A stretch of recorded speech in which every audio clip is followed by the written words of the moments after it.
खुदा यीशु मसीह के बाबरकत नाम में आप सबकी सलामती हो। आपकी भी सलामती।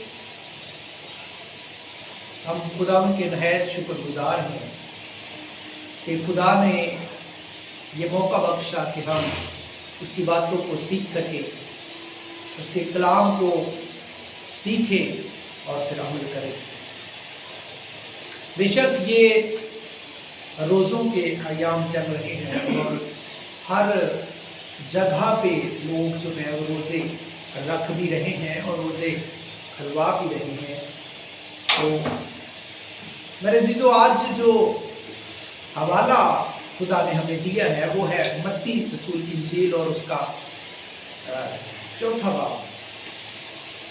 मत्ती रसूल की इंजील और उसका चौथा बाब, उसकी 8 आयत से लेकर हम पढ़ेंगे 11वीं आयत। यहां कुछ इस तरीके से लिखा है, फिर इब्लीस उसे एक बहुत ऊंचे पहाड़ पर ले गया और दुनिया की सब सल्तनतें और उनकी शान और शौकत उसे दिखाई और उसे कहा, अगर तू झुक कर मुझे सजदा करे तो ये सब कुछ तुझे दे दूंगा। यीशु ने उससे कहा, ऐ शैतान दूर हो, क्योंकि लिखा है कि तू खुदावंद अपने खुदा को सजदा कर और सिर्फ उसी की इबादत कर। और 11वीं आयत, तब इब्लीस उसके पास से चला गया और देखो फरिश्ते आकर उसकी खिदमत करने लगे। आमीन। मेरे अजीजों, इब्लीस जो है हर अदवार में वो इंसान को बहकाता आया है। ये कोई पहली दफा नहीं था कि इब्लीस यीशु मसीह से जो है उसकी आजमाइश कर रहा है या उससे सवाल जवाब कर रहा है। और यहाँ हम जो बहुत अहम बातें देखते हैं वो ये है कि इब्लीस जो है वो बाइबल में से सवाल करता है और यहाँ हम देखते हैं कि खुदा यीशु मसीह बाइबल में से ही जवाब दे रहे हैं। यहाँ लिखा है, खुदा यीशु मसीह ने कहा, ये भी लिखा है कि तू खुदावंद अपने खुदा ही को सजदा कर और सिर्फ उसी की। जब हम इससे हटते हैं, जब हम इससे हट जाते हैं तो फिर हम किसके हो जाते हैं? शैतान के हो जाते हैं। जब हम खुदा की मर्जी को पूरा करते हैं तो खुदा के बेटे बेटियां हैं हम। ये गौर करने वाली बात है। जब हम खुदा के हुक्मों को मानते हैं, खुदा के साथ साथ चलते हैं, खुदा को अव्वल दर्जा देते हैं, तो फिर हम क्या होते हैं? खुदा के बेटे। लेकिन जब हम मुखालिफ चलना शुरू हो जाते हैं, खुदा के खिलाफ हो जाते हैं, खुदा के अपोजिट चलना शुरू कर देते हैं, इब्लीस के पैरोकार हो जाते हैं, तो फिर हम किसके बेटे बन जाते हैं? इब्लीस के बेटे बन जाते हैं। अगर इसको हम देखना चाहें तो मत्ती रसूल की इंजील देखें, यहाँ यीशु मसीह पतरस के बारे में क्या कह रहे हैं, देखें जरा। खुदा यीशु मसीह अपने दुखों के बारे में अपने शागिर्दों को बता रहे हैं कि ऐसे ऐसे होगा। लेकिन पतरस क्या कह रहा है? पतरस खुदा यीशु मसीह से बड़ा प्यार करता है, लेकिन यहां देखिए खुदा यीशु मसीह क्या कहते हैं। देखिए मेरे साथ 16वां बाब, मत्ती 16वां बाब, उसकी 21वीं आयत से लेकर हम 23वीं आयत तक पढ़ेंगे। यहां इस तरह लिखा है, उस वक्त से यीशु अपने शागिर्दों पर जाहिर करने लगा कि उसे जरूर है कि यरूशलेम को जाए और बुजुर्गों और सरदार कहनों और फकीरों की तरफ से बहुत दुख उठाए और कत्ल किए जाए और तीसरे दिन जी उठे। 22वीं आयत बड़ी अहम है। इस पर पतरस उसको अलग ले जाकर मलामत करने लगा कि ऐ खुदावंद, खुदा ना करे, ऐ खुदावंद खुदा न करे, ये तुझ पर हरगिज़ नहीं आने का। अब 23वीं आयत में खुदा यीशु मसीह पतरस से क्या कह रहे हैं? उसने फिर कर पतरस से कहा, ऐ शैतान, मेरे सामने से दूर हो, तू मेरे लिए ठोकर का बारिश है, क्योंकि तू खुदा की बातों का नहीं बल्कि आदमियों की बातों का ख्याल करता है। हालेलुया। मेरे अजीजों, खुदा में यीशु मसीह उस मंसूबा को पूरा करने को था जिस मंसूबे के तहत खुदा ने उसको इस दुनिया में भेजा था। लेकिन पतरस अपनी मोहब्बत दिखा रहा है। पतरस कहता है कि कभी ऐसा ना हो। तो मेरे अजीजों, जब हम खुदा के मंसूबों को एक साइड पे कर देते हैं और इब्लीस के मंसूबे जाहिर करना शुरू कर देते हैं, बयान करना शुरू कर देते हैं, तो फिर हम खुदा के नहीं रहते बल्कि शैतान के हो जाते हैं। इसीलिए खुदा यीशु मसीह ने कहा, ऐ शैतान, दूर हो जा। और खुदा यीशु मसीह इब्लीस को क्या कह रहे हैं कि ये भी लिखा है कि तू सिर्फ खुदा ही को सजदा कर और उसी की इबादत कर। शैतान कह रहा है कि ये सारी शान और शौकत तो मेरे पास है, तो अगर तू मुझे सजदा कर दे तो ये सारी शान और शौकत किसकी हो जाएगी? तेरी हो जाएगी। तो खुदा यीशु मसीह ने बाइबल में से जवाब दिया कि सिर्फ खुदा ही को सजदा कर और सिर्फ उसी की इबादत कर। मेरे अजीजों, हम देखते हैं कि यही इब्लीस जो है ये हवा के पास भी आया, और यही इब्लीस जो है ये एक बहुत मैं कहता हूं कि ऐसा फरिश्ता था जो बिल्कुल खुदा के साथ साथ चलता था, खुदा के साथ रहता था। और यहां तक लिखा है कि वो साया अफगन था, वो साया, और इसका मतलब है कि उसके जो पर थे उसके नीचे तख्त लगा होता था जहां खुदा बैठता था। लेकिन जब वो गलत कामों में पड़ गया, जब वो खुदा के मुखालिफ हो गया, तो वो क्या बन गया? शैतान बन गया, इब्लीस बन गया। खुदा तो हमें बड़ी इज्जत देना चाहता है, खुदा तो हमें चाहता है, खुदा चाहता है कि हम बुलंदियों पर जाए। लेकिन जब हम मसीह को छोड़कर जब हम इब्लीस को प्रमोट करना शुरू कर देते हैं, तो फिर हमारे रास्ते जो है वो बहुत टेढ़े मेढ़े हो जाते हैं। फिर हम खुदा के बेटे नहीं बल्कि शैतान के बेटे हो जाते हैं। और इसका हम देख सकते हैं कि जब हाबिल और काहिन का वाक्य आप सबको याद है, तो वहां भी शैतान ने कमाल कर दिया। मेरे दोस्तों, कत्ल करवा दिया। तो क्या आज इब्लीस सोया है? क्या आज इब्लीस जो है वो इस तरह के वार नहीं कर रहा? मेरे दोस्तों, हम देखते हैं कि मूसा इतना खुदा के साथ साथ चलने वाला, लेकिन उसने भी एक गलती कर दी, उसने भी गुस्सा कर दिया। और गुस्सा जो है ये इब्लीस की अलामत है। इब्लीस की अलामत है कि वो गुस्सा दिलाकर मुख्तलिफ काम करवा जाता है। अब ये हमें समझना पड़ेगा, और जो लोग खुदा के साथ चलते हैं खुदा उन्हें हिकमत बनाई देता है। मूसा ने 2 दफा अपनी छड़ी को जो है, लाठी जो है वो उसने मारी, जबकि खुदा ने क्या कहा था कि जाकर उसको, अब उसने 2 दफा लाठी गुस्से से मारी है और इब्लीस अपना काम कर गया है। अब इसकी वजह से वो मुल्के कनान में दाखिल ना हो सका।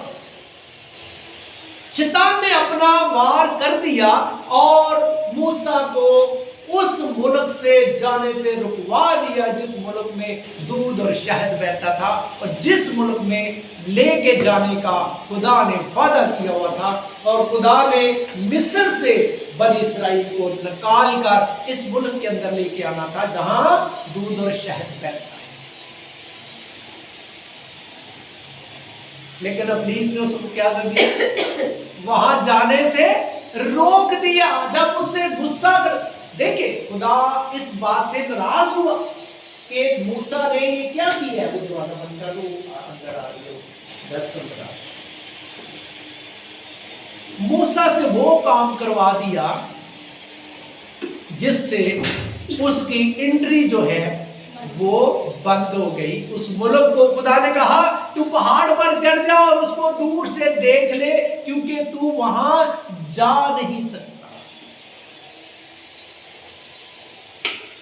इब्लीस अपना काम कर जाता है, लेकिन जब हम अपने दिल में कलाम भरा होगा, जिस तरीके से खुदा यीशु मसीह ने कहा, यह भी लिखा है कि तू खुदा अपने खुदा ही को सिर्फ उसी की इबादत कर।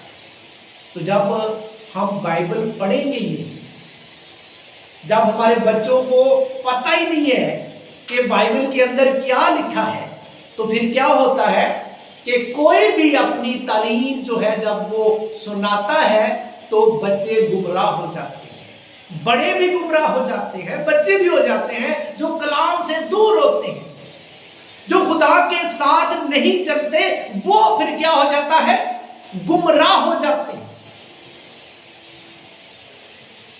हम देखते हैं कि सुलेमान को कितनी खुदा ने शान शौकत दी हुई थी, कितनी उसको अकल दनाई दी हुई थी।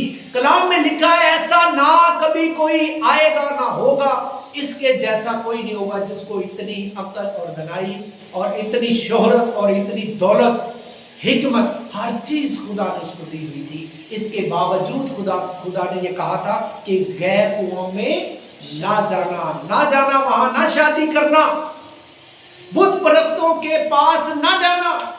लेकिन इब्लीस ने उसको भी गुमराह कर दिया और गुमराह करके उसको भी उस जगह पहुंचा दिया जहां पर उसको नहीं जाना था, जहां से खुदा ने मना किया हुआ था, वहां उसको पहुंचा दिया। और फिर क्या हुआ, वो सब कुछ उससे जाता रहा, वो बुतों की पूजा करना शुरू कर दिया उसने।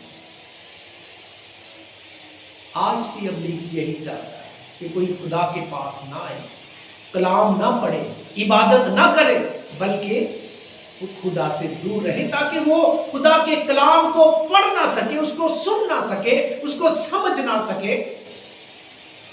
क्योंकि जब हम खुदा के कलाम को पढ़ना शुरू करते हैं, हम खुदा की बातों को सीखते हैं, खुदा से हम बातचीत कर रहे होते हैं, हम खुदा की बातें जो है वो दोहरा रहे होते हैं, जो खुदा ने ये सारे बातें की हुई हैं। तो इसका मतलब है कि हम खुदा के साथ जो है वो हमारा लिंक जो है वो बन जाता है। और एक वक्त ऐसा आता है कि मैं आपको बताऊं कि सुबह जब 5 या 6 बजे का टाइम था, तो मेरे जहन में आज का मैसेज जो है वो आना शुरू हो गया कि मैंने आज कौन सी बात करनी है। खुदा ने वो सारी एक फिल्म की तरह चला दिया, जैसे ऐसे तरतीब से चलता है वैसे चलाया। और वो आप यकीन करें कि मैं जब चल फिर रहा था, वो मेरे ज़हन में वही चीज़ें आ रही थी। तो जब हम खुदा के कलाम को पढ़ते हैं तो खुदा हमें क्या करता है, तरतीब भी देता है, खुदा हमें अक्ल और शौर भी बख्शता है। यहाँ हम देखते हैं कि सुलेमान क्या हो गया, भटक गया, इब्लीस के बहकावे में आ गया। शमसून को खुदा ने बड़ी ताकत दी, इतनी ताकत दी कि वो अकेला ही हजारों के हिसाब से लोगों को मार देता था। शेरों को वो ऐसे झबड़े से पकड़ के क्या करता था, चीर देता। इतनी ताकत खुदा ने दी। लेकिन खुदा ने एक हुक्म भी दिया हुआ था कि तू इस राज को किसी को ना बताना और अपने बालों की लटों को नहीं काटना, जब तू काट देगा तो ये सारा कुछ जाता रहेगा। खुदा ने ये हुक्म दिया हुआ था, लेकिन उसने इस हुक्म को क्या कर दिया, इस हुक्म को जब तोड़ दिया तो खुदा ने वो कुव्वत क्या कर लिया, उस कुव्वत को वापस ले लिया। मेरे दीदों, इब्लीस मुख्तलिफ तरीकों से काम करे। इब्लीस उसकी बीवी के जरिए से उसने काम किया और उसने वो राज जो खुदा ने कहा था किसी को नहीं बताना, वो राज उसने उगल दिया।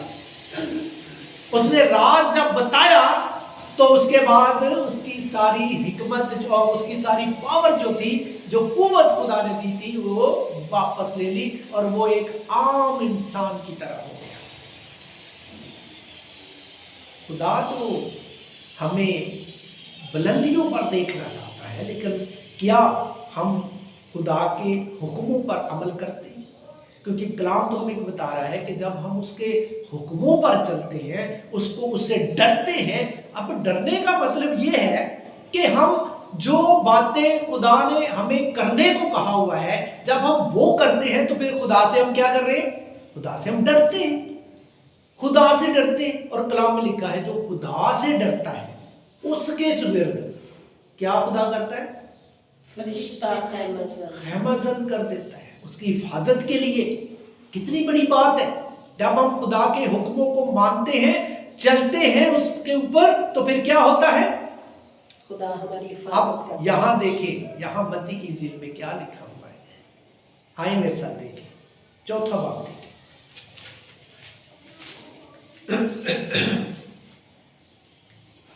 ये बड़ी अहम आयत है, इसको जरा गौर से सुनिएगा। 11वीं आयत है, चौथा बाब 11वीं आयत।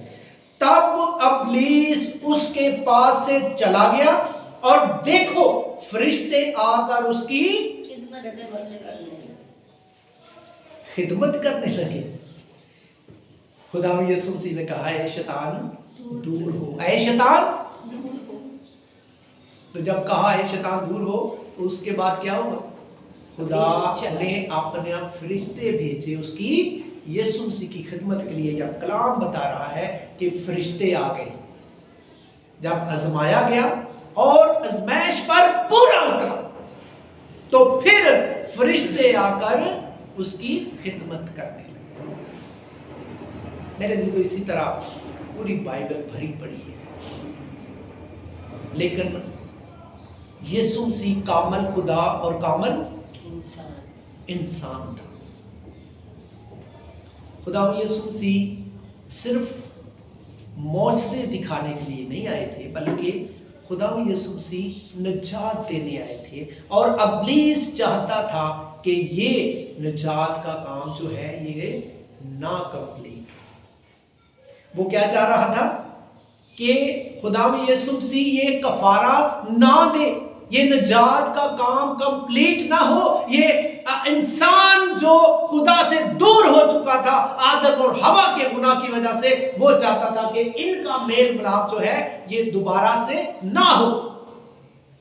इसी वजह से हम देखते हैं कि पूरी बाइबल के अंदर जितने भी नबी पैगंबर आए हैं, सबको शैतान ने वर्गलाया और वो नबी पैगंबर उसके बहकावे में आया। सबसे पहले उसने जब गिराया गया आसमान से, तो सीधा कहां आया?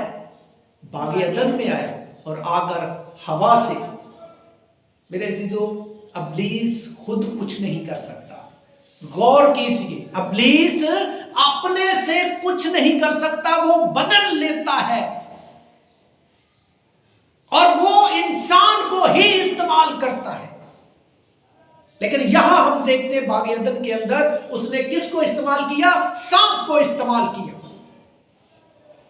और सांप के जरिए से उसने हवा को बहकाया कि क्या वाकई खुदा ने इस फल खाने को मना किया हुआ है? और वो उसके बहकावे में आ गए, बहकावे में आके खुदा से दूर हो गए। वो जलाली लिबास जो खुदा ने उनको दिया हुआ था, वो उनसे वापस ले लिया। जिस तरीके से समसून से पावर वापस ले ली, इसी तरह जिस तरह मूसा ने जब ये गुनाह किया, गलती की, तो मुल्क कनान में जाने से खुदा ने रोक दिया। मेरे अजीजों, आज भी अगर हम चाहते हैं कि हम उस लाइन में खड़े हों जहां खुदा यीशु मसीह कहते हैं, आओ मेरे बाप के मुबारक लोग, कौन सी लाइन में खड़े होना चाहते हैं?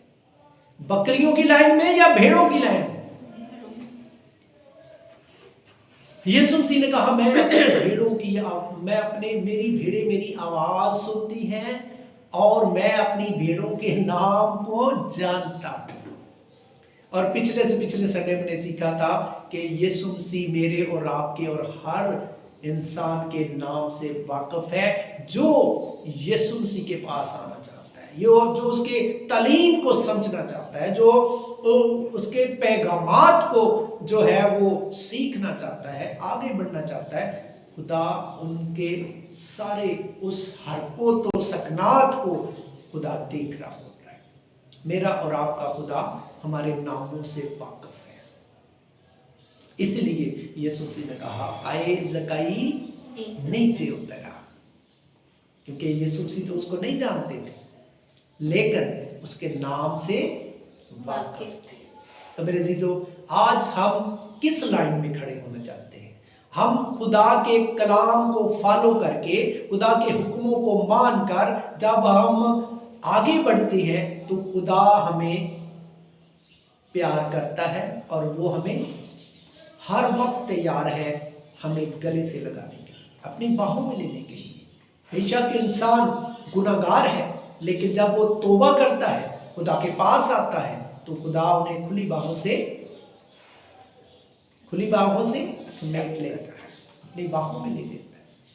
हम देखते हैं कि एक बाप, उसके बच्चे कितने भी नाफरमान हों, लेकिन उसके दिल से वो मोहब्बत नहीं जाती।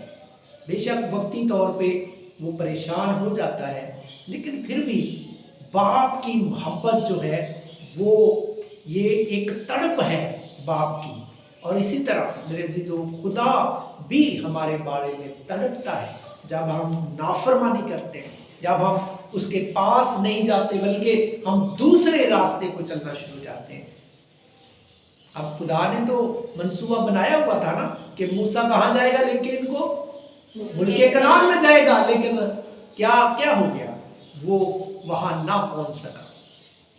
इसी तरह मेरे अजीजों, हमें भी चाहिए कि हम खुदा के कलाम के मुताबिक चलकर वो जगह हासिल करें जो खुदा ने हमारे लिए मुकर्रर की हुई है। उससे हम रहना चाहिए, उससे पीछे ना रह जाए। मूसा की तरह हम पीछे ना रह जाएं, बल्कि हम खुदा के कलाम पर अमल कर कर आगे बढ़ना शुरू करें और उस जगह को हम ले लें जो खुदा ने हमारे लिए बनाई है, हमारे लिए तैयार की है।